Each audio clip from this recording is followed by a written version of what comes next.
Queridos irmãos do Centro Espírita Irmã Mileide, que graças a Deus eu tive a oportunidade de estar estreando aqui nessa casa maravilhosa através de uma live, que vim trazer hoje para vocês um pequeno evangelho, que é muitas moradas na casa do Pai. Como é de costume na casa, vamos começar primeiramente com a oração. Vamos então fechando nossos olhos. Vamos agradecendo ao Pai da vida essa oportunidade maravilhosa que nos concede em momentos como esse de poder divulgar o Evangelho a todos os cantos, a todos aqueles que querem ouvir, a todos aqueles que desejam aprender. Obrigado, Senhor, Pai Celestial, como Jesus falou, que é um Pai bom e justo, que até os fios dos nossos cabelos estão contados. E obrigado também a Jesus, esse irmão maior, que esteve na Terra há mais de 2000 anos, para nos trazer a boa nova, nos mostrar o caminho.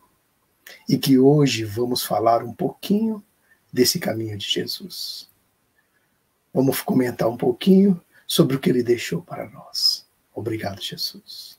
Obrigado também a toda a cúpula espiritual que estão dando o apoio necessário para que uma live dessa seja feita com amor, carinho e que possa chegar em todos os corações necessitados.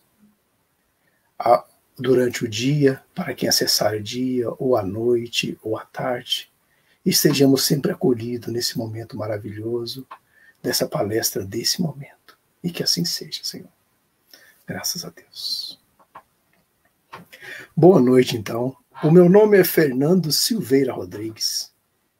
Hoje eu estou estreando, como eu já disse, numa live aqui no Centro Espírita Irmã Mileide, no Face, né? E também no YouTube, para trazer um pouquinho do conhecimento. Hoje o escolhemos para passar a mensagem do há muitas moradas na casa do Pai. Essa muitas moradas na casa do Pai tem um sentido bem abrangente, que reúne tanto as casas espirituais, o estado da alma, como as moradas físicas também, né? Isso está contido no capítulo 3 do Evangelho segundo o Espiritismo. Vamos então ver o que João falou. Em João, capítulo 14, versículo de 1 a 3, ele escreveu assim: Não turbe o vosso coração. Crede em Deus, crede também em mim. Há muitas moradas na casa do Pai. Se assim não fosse, eu vos teria dito, pois vou preparar o lugar. E depois que eu me for, e vos aparelhar o lugar, voltarei outra vez, e tomar-vos-ei para mim, para que lá onde estiver, estejais vós também. Olha só que interessante. Jesus falou nesse momento em que ele estava com os 11 apóstolos, no momento em que Judas tinha saído para fazer os seus negócios, e Jesus estava com os discípulos. E ele percebeu que os discípulos estavam muito apreensivos. Os discípulos estavam prevendo que algo iria acontecer. E Jesus, como sondava o pensamento de todos, nesse momento ele falou: não turbe os vossos corações. Agora vamos entender um pouquinho o que é turbar, né? Turbar o coração é quando a gente fica angustiado, quando a gente fica apreensivo. A maioria de nós, às vezes, ficamos em momentos assim como, até mesmo nessa pandemia, né? A gente fica apreensivo, o que há de vir, né? Como irei, o que vai acontecer com o meu serviço, o que vai acontecer com a minha vida, meu aluguel, meu emprego. E ficamos, às vezes, com o coração angustiado. Foi nesse exato momento que Jesus, percebendo isso nos discípulos, ele falou em alto e bom som: não turve os vossos corações. No livro Pensamento e Vida, psicografado por Chico Xavier, tem uma frase muito boa, assim, ó: a mente é o espelho da vida em toda parte. Então, aonde estiver a nossa mente estivermos pensando, lá também nós estaremos. É a nossa realidade. Se eu estiver pensando alguma coisa muito conturbada, passa a ser minha realidade. Aí, sem querer, eu começo a ter síndrome de pânico, começo a ter angústia, começa a vir aquela depressão. E às vezes a gente pensa, nosso mundo está acabando. Mas não, o mundo não acaba. O que acaba são os seres humanos, a renovação dos mundos, como as leis morais as leis morais que estão no Evangelho segundo no Livro dos Espíritos, que uma delas é a lei de destruição, que tudo há de ser destruído para que novas coisas, né, que tudo se renove. Tem a lei também da preservação, que essa lei faz com que a gente se preserve, lute pelo pão de cada dia. Passamos a ter aquele medo da morte, porque nós temos o instinto de sobrevivência dentro de nós e lutamos de todos os jeitos para sobrevivermos. E quando vem essas angústias, a gente começa a ficar com medo de perecer. E a gente começa a ficar com o coração turbado. No capítulo 20 do livro Leon Denis, no livro O Problema do Ser, do Destino e da Dor, Leon Denis fala sobre as potências da alma, as potências que nós devemos desenvolver durante a vida do espírito, não durante a nossa vida na Terra, durante toda a nossa vida do espírito. Nós temos que desenvolver as potências de pensar, no sentir e no agir. Essas são as potências principais da alma que nós devemos desenvolver. O pensar. Já pensou? Imagine se a gente só pensasse em coisas boas. Conseguisse olhar o bem em todos os ângulos. Se alguém chegasse para nós e falasse, nossa, olha só, houve um assalto ali. Você fala, nossa, mas tem tantos centros espíritas aqui fazendo caridade, milhares de pessoas recebendo ajuda. Tem igrejas evangélicas distribuindo cesta básica para ajudar todos. Então, aonde está a desgraça? Então, na realidade, está o nosso estado mental. E que se nós doutrinar o nosso pensar, já vamos ter dado um grande salto na nossa vida espiritual. Quando a gente começa a pensar só o bem, não sendo hipócrita também, porque o mal, que é, na realidade, a ausência do bem, ele existe mesmo no coração das pessoas que pensam realmente que o mal existe. Nós devemos ter cautela sobre isso, mas nós não devemos entrar no mundo delas. Devemos viver no mundo, trabalhando, agindo, tendo os amigos, conversar com todos, mas nunca deixar que elas tragam o pensamento dela para nós. Deve ser o contrário. Nós devemos passar a nossa paz para eles. Não é verdade? Então, essas potências da alma, é bem interessante, que o próprio Leon Denis fala que nós vivemos como se estivesse à porta de um celeiro cheio de comida e morrendo de fome. Olha só que interessante. O sentir. Tem uma parte no Livro dos Espíritos que fala, o espiritismo bem sentido, o espiritismo bem vivido e, portanto, e também bem sentido, nos leva a todos os graus. Por quê? Não devemos só ler, não devemos só conhecer, devemos sentir. Devemos sentir realmente o que nós realmente lemos e o que nós realmente conhecemos sobre a doutrina. Não só sobre a doutrina, porque deve ter também evangélicos me ouvindo, católicos. Então, como a casa do Pai há muitas moradas, para cada um, o Pai deu o entendimento. Para todas as denominações tiveram tiveram os santos, tiveram grandes líderes e representantes religiosos que guiaram eles. Nós, na antiguidade, nós tivemos Moisés, Elias, Cristo. Na China teve Buda, na Índia teve Gandhi. Em todos os lugares teve espírito iluminado nos guiando. Agora vem o principal, o agir. Não devemos só sentir, temos que também agir. Exemplo, a gente pensa, o mundo está ruim. O mundo vai acabar, você vê o que estão falando, né, da política, nisso. E a gente começa a pensar, mas o que eu estou contribuindo para que isso aconteça? Qual é a minha parte do agir? Será que eu estou comprando alguma coisa de alguém que agride a natureza? Que faz experiência com animais? As roupas que eu uso, eu tenho certeza que não é de confecção de escravos, que tem bastante serviço escravos, principalmente nas confecções. Às vezes, quando vemos uma roupa baratinha, temos aquele intuito de ir correndo e comprar. Mas cabe a nós também parar para pensar. De onde vem? Por que está tão barato? Será que ele só nega impostos?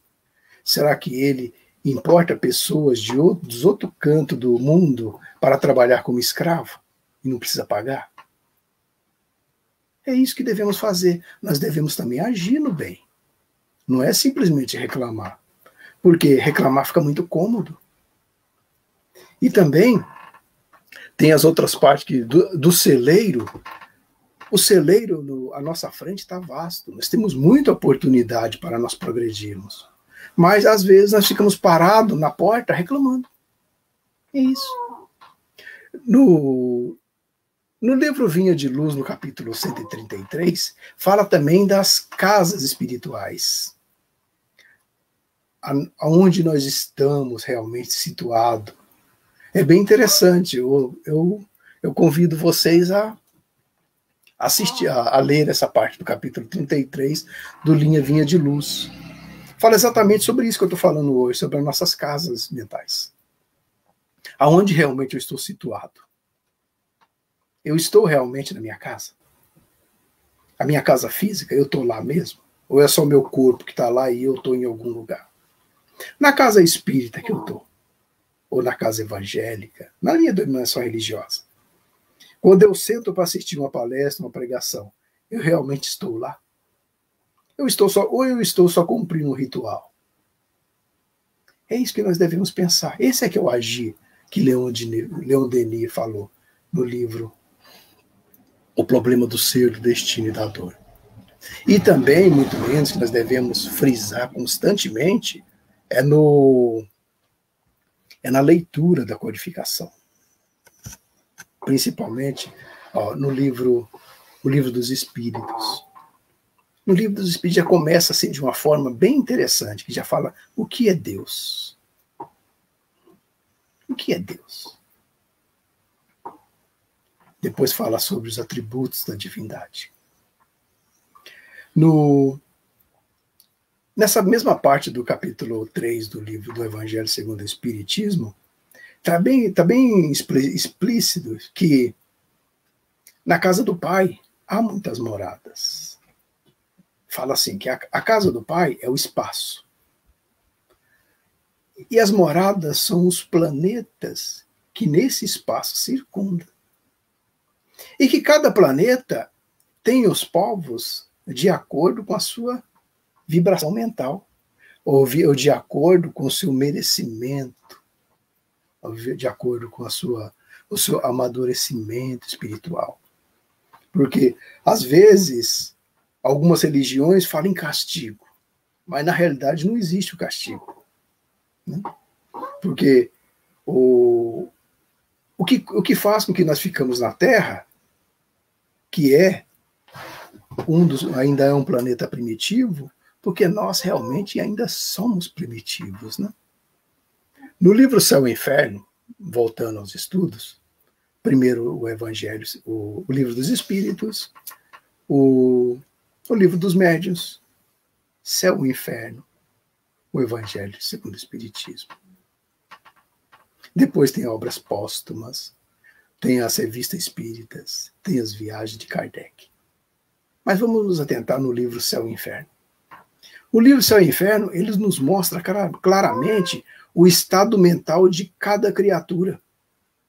Quem trabalha nas sessões mediúnicas, quem já teve o privilégio de trabalhar nas sessões mediúnicas, conhece o que realmente eu estou falando. Que às vezes uma entidade se manifesta, mas ele está no lugar onde ele desencarnou. Ele já está há séculos no mesmo local. Por que será que ele não sai dali? Já pararam para pensar isso? Às vezes, uma entidade, uma pessoa desencarna com ódio de alguma pessoa. Geralmente, quando eu tenho ódio de uma pessoa, o que acontece? Eu quero ficar longe dela, não é verdade? Mas quando a gente desencarna, acontece a lei da atração, a gente passa a ficar perto da pessoa. Quando não tem o conhecimento, quando o espírito morre desencarna com muito ódio. E às vezes a gente encontra nas sessões mediúnicas espírito assim, com ódio, com rancor, ainda nem sabe que desencarnaram de tanto ódio que tem. Ele está num estado mental vivendo como se ele estivesse vivo ainda. Como se estivesse vivo no corpo ainda. Às vezes, por exemplo, um suicida ainda fica revivendo os momentos que ele suicidou. Aí o doutrinador tem que chegar com todo carinho e começar a fazer algumas perguntas para poder tirar ele daquele estado mental.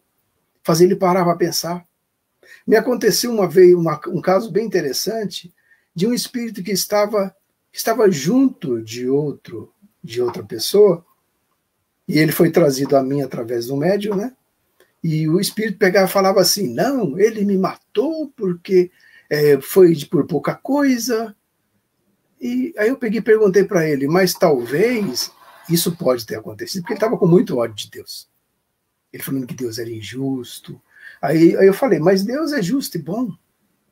Se aconteceu isso com você, você conhece realmente o seu estado, onde você está? Ele falou, sei. Eu falei, em qual estado você está? Ele falou, eu estou morto. Eu estou morto. Eu estou aqui, eu quero me vingar. Eu falei, mas você está morto? Como é que você está conversando comigo? Aí ele parou para pensar, falou, não, mas desse lado aqui eu consigo falar também. Aí eu peguei, olhei para ele e falei assim, mas se Deus é justo e bom, como disse Jesus, então, se aconteceu isso com você, provavelmente você fez isso em uma outra vida, talvez não. Aí ele, não, mas não existe renascer. Eu falei, mas você tem certeza? E como é que você está morto falando comigo? Aí ele ficou parado pensando, eu falei assim, mas do mesmo tempo que você desencarnou agora, provavelmente você deve ter nascido outras vezes. Aí ele parou para pensar, falou, não, isso não pode ser. Aí eu peguei e falei assim, espera um pouquinho que os nossos amigos vai trazer uma tela para você se lembrar. Aí de uma hora para outra ele olhou assim e falou, não fui eu. Eu falei, olha nos olhos dele que você vai se ver. Aí quando ele olhou, ele caiu em si. Ele lembrou do que ele tinha feito na encarnação bem atrás, que levou dessa vez, que ele mesmo tinha pedido, o que ia acontecer com ele. Mas como ele estava no estado mental de ódio, ele não conseguia enxergar nada ao lado dele. Ele só conseguia enxergar o momento em que ele foi assassinado. Esse é uma das casas. Ele ficou preso numa casa, num estado mental. Vamos continuar, né? O livro dos Espíritos, o livro Céu e Inferno, é um livro para ser estudado em grupo, porque ele é um livro que se deve estudar em grupo e demorar praticamente sem data de começar, uma data para começar e sem data para terminar, porque é um assunto tão vasto. Fala muitas coisas. Fala sobre os dogmas, sobre religiões, sobre muitas coisas. Eu convido vocês a formar grupos de estudo para começar a estudar isso mesmo, né?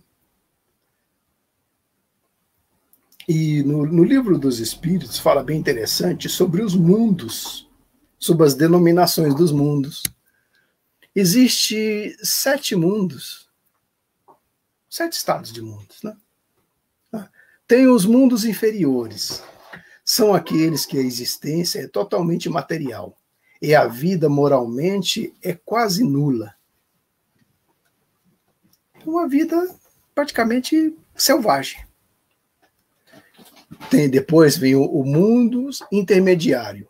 O bem e o mal se misturam com a predominância de um sobre o outro, de acordo com o grau de adiantamento dos que se encontram. Depois tem o mundo primitivo, né? É destinado às primeiras reencarnações das almas humanas no mundo primitivo. Tem um rapaz, João Calabres, um neurocientista, ele fala muito bem no ano de há 27 mil anos atrás, onde tinha os primeiros seres vivos no planeta. Onde a raça humana era tão insignificante que nós éramos, a média, 7 mil seres humanos no planeta. Nós estávamos entrando em extinção. E de uma hora para outra, a gente começou a ter um espírito de colaboração, um com o outro, que houve a sobrevivência da espécie. Para ele, foi só um upgrade no cérebro dos seres, né? Para nós, sabemos que existem os exilados de Capelas, né? De Capela, que chegou, que encarnou nos espíritos dessa época. Depois tem o nosso mundo, que é o de provas e expiações, o planeta Terra, onde nós estamos. Veja que nós já passamos por 3 mundos. Nós estávamos lá. Não é outras pessoas. Somos nós mesmos que estávamos lá. Então agora nós estamos no mundo de provas e expiações, que é a Terra. O mal, a raiva, a inveja, o orgulho predominam. Olha que interessante. Todas as coisas mal ainda predominam. As pessoas boas que passam por aqui, às vezes são missionários, são mensageiros, que a gente vê, por exemplo, que passou recentemente, né, Chico Xavier, Madre Teresa, Irmã Dulce, aqui no Brasil, são espíritos mensageiros que vêm, porque a maioria de nós ainda estamos marcando passo, ainda com raiva os sentimentos irados, né? Eu lembro da escritura de Paulo, né, quando ele falava que o bem que ele queria, ele não fazia, mas o mal que ele não queria, ele fazia. Olha que interessante. Isso nós estamos falando de Paulo, né? Para nós, quando nós erramos, acontece algum erro, a gente não deve se culpar muito. A gente é obrigado a corrigir, né? Tentar não corrigir, não cometer mais o mesmo erro, né? Porque é o que se conhece o verdadeiro espírito por isso. É pela sua perfeição moral e pelos esforços que faz para combater as suas más inclinações. Não é um santo. O espírita não é um anjo de luz. Nós somos seres humanos. Ainda tentando retirar essas arestas porque nós vivemos num planeta de provas e expiações. E nós não somos bons, né? Como disse Jesus, né? Bom é o Pai, eu sou o mestre. Jesus era o mestre e nós somos os alunos ainda. Depois do planeta Terra, que nós estamos caminhando agora, é o mundo de regeneração. Mundos regeneradores. Aonde, ao contrário do que todo mundo pensa, que vai ser um mundo maravilhoso, não, vai ser um mundo de convalescência. Que nós vamos estar nele, mas um pouquinho que a gente descuida, a gente volta. Nós vamos estar ainda convalescente, vamos estar assim, né? Marcando passo. Nós não estamos no mundo de provas e expiações e ainda praticamente vivendo no mundo selvagem. Nós vemos pessoas totalmente animalizadas na rua ainda. E quando nós estivermos no mundo de regeneração, nós vamos estar regenerados, mas um passinho em falso a gente cai. Então, é o nosso futuro, vai ser um mundo de regeneração. Depois vem os mundos felizes, onde o bem supera o mal. Vai haver o mal? Algumas pessoas más, mas o bem vai superar. Só nos mundos regeneradores. Depois vem os mundos celestiais ou divinos. Casa dos espíritos puros e do bem reina absoluto. Então, para a gente concluir essa palestra de hoje, que nós já estamos chegando ao final, nós temos que pensar que existe tanto o estado físico, como existe o estado espiritual. Tem o plano físico onde a gente vive, onde existe vários seres, vários mundos ainda não explorado ainda, que a velocidade que a gente ainda sonha em ter, que é a da luz, ainda é muito lenta, porque daqui em Capela demora 25 mil anos-luz, né? Parece que é. Então, 25 anos. Né? Eu vou ver direito, acho que não é 25 anos, mas depois eu falo. É uma velocidade muito curta ainda. E nós estamos presos nesse órbito porque nós não podemos sair daqui ainda. Nós somos inferiores. E agora tem a outra parte, que é as casas mentais, que é o mundo espiritual. E nesse mundo espiritual tem várias camadas, né?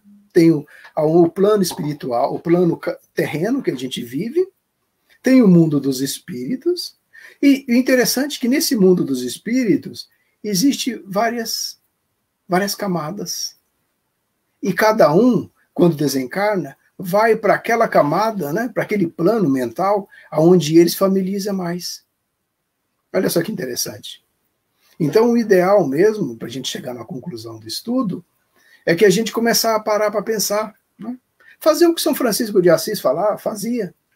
Quando perguntaram como eu fazer para poder se melhorar nessa vida, ele falou assim, se você quiser fazer, faça como eu fiz. No final da noite, passa em revista tudo que você fez. No mesmo dia. Não espera chegar ao fim do ano para ir pular um dia, não. No mesmo dia, após fazer oração, começa a pensar. Eu tratei aquela pessoa má. Amanhã eu tenho a obrigação de sair cedinho e pedir desculpa. Mesmo se foi ela que me ofendeu. Ela tem o direito de me ofender, mas eu não tenho o direito de revidar. Porque ela está no plano mental dela. O direito quem faz é ela. Quem vai responder é ela. A vida dela. A minha vida, eu não posso deixar ninguém me afetar. Então, eu que tenho que pedir desculpa. Se eu fiz mal para alguém, amanhã cedinho eu vou ter que fazer isso, vou ter que reparar. E se eu fiz alguma coisa boa, eu vou ter que marcar na cadernetinha para me repetir aquilo todos os dias. Foi assim que São Francisco fez. E ele falou que assim ele conseguiu dominar suas más tendências, no São Francisco de Assis. E nós estamos no caminho. Nós estamos sim. Lembra do que eu falei sobre Leon Denis? No livro do capítulo 20 do O Problema do Ser, do Destino e da Dor? Nós temos esses itens para combater dentro de nós, né? Para poder, atributos para poder aumentar, para podermos exercitar esses atributos dentro de nós. Eles estão dentro de nós. Só falta a gente tirar para fora. E segundo o Livro dos Espíritos, é um esforço insignificante. É isso que eu trouxe para a gente pensar hoje, meus amigos. Agradeço de coração por vocês terem me ouvido. Porque é muito bom. Quando eu vejo as lives de hoje, as palestras, eu lembro quando Paulo de Tarso tinha acabado de chegar das cidades onde ele tinha passado, e ele começou a vir pergunta de todos os lados, perguntando para ele o que deveria fazer, e ele começou a pensar, nossa, mas eu vou ter que andar tudo de novo? Aí Jesus falou para ele, Paulo, use a força da palavra. Aí ele começou a escrever as cartas, para os Coríntios, para os Romanos, para todos os cantos. E hoje nós temos a força da internet, que podemos levar isso aos 4 cantos do planeta. Obrigado, amigos. Vamos encerrar então com a pequena oração. Vamos fechar os nossos olhos, agradecendo a toda essa cúpula maravilhosa de espíritos benfeitores que nos acompanha, nossos espíritos guardiões, nossos anjos guardiões e mentores, que com certeza estão muito felizes porque nós estamos começando a mudar o nosso painel mental, começando a mudar a nossa forma de agir, através dos deveres, através das responsabilidades, que essa doutrina maravilhosa dos espíritos nos mostra que nós somos responsáveis pelos nossos atos, que não existe castigo e não existe premiação. É tudo retorno, é tudo progresso. Obrigado, Pai amado. Obrigado por ter enviado Jesus aqui na terra, esse irmão amado, que falou essas palavras, que ele era o caminho, que ele era a verdade e que ele era a vida, e que nenhuma ovelha que o Pai confiou a ele se perderia. E falou também que ninguém chega ao Pai a não ser pelos ensinamentos dele. Obrigado, Pai. Obrigado por tudo. E que assim seja. Vamos encerrando mais uma live nesse momento maravilhoso. Obrigado a todos. E que Deus fique conosco, agora e sempre. Obrigado. Tchau.